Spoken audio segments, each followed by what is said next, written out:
of her actions. This was very clear that she was manifestly in collusion with the APC. The INEC made it clear that, look, if you're coming here to conduct elections as an ad hoc staff or in any capacity, so you must be neutral. That can be interpreted as just a simple act of maybe sympathy. No, this was an interested party. He wasn't a missionary.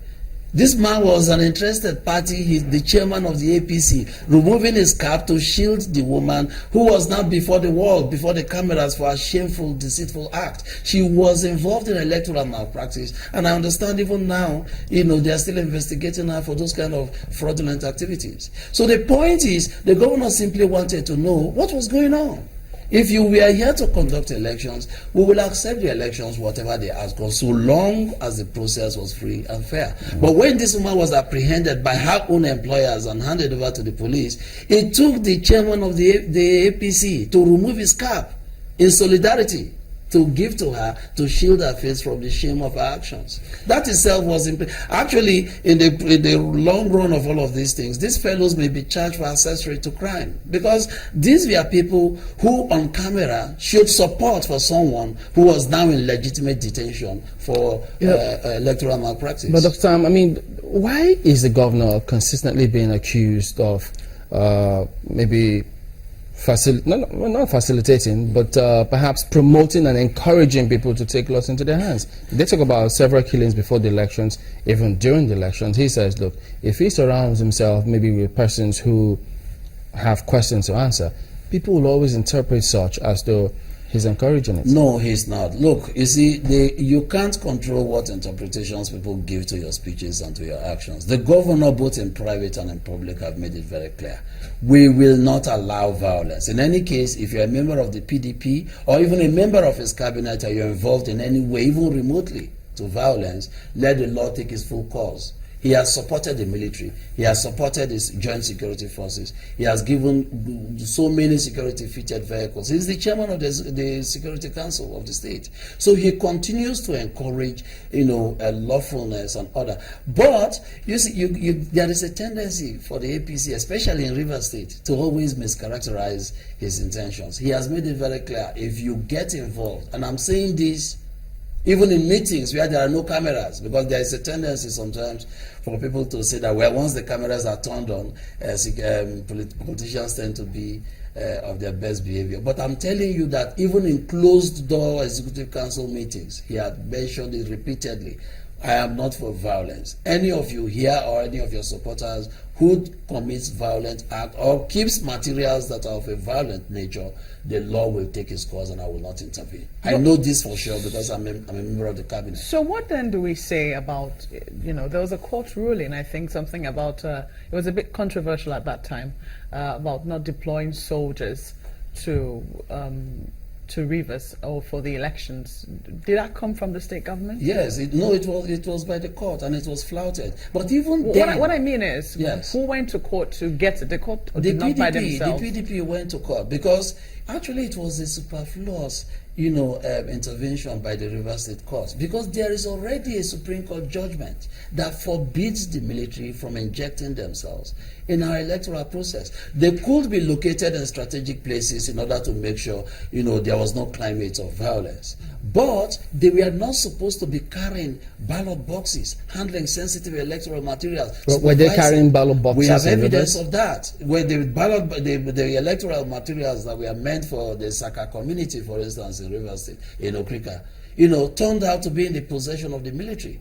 In Ogoni area, a lot of the things that we saw, a lot of the soldiers that we saw, moving around with Senator Magnus Abe, we are Nigerian soldiers. The soldiers that went along with Rotimi Amechi and Mr. Dakuku Peterson in Rivers State during the election, after the election, were all Nigerian soldiers, to our alarm. And which was why, if you recall, a week to the election itself, because we had made several appeals, public and private appeals to the federal authorities to rein in this fellow, to call the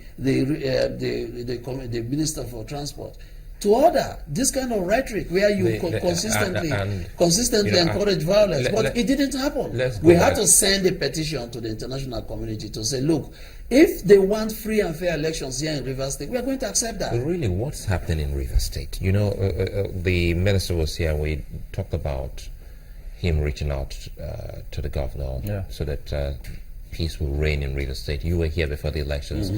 So many people were killed before the election, heads taken off, homes.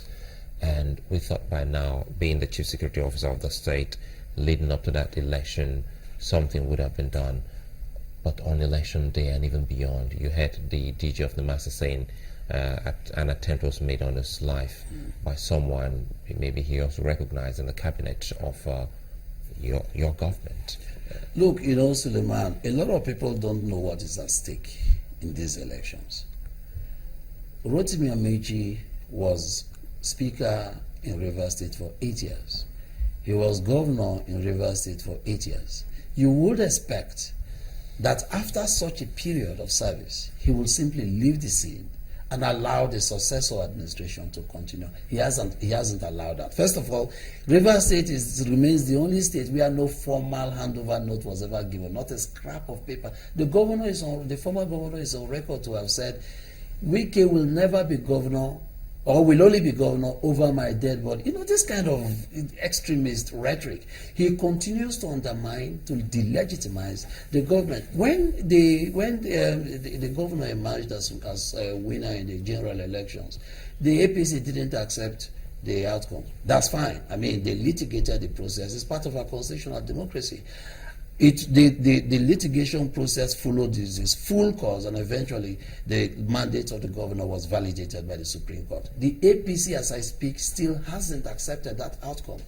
After the verdict, the governor went and made a statewide broadcast to say, look, very conciliatory broadcast, by the way. He said, look, let us work together.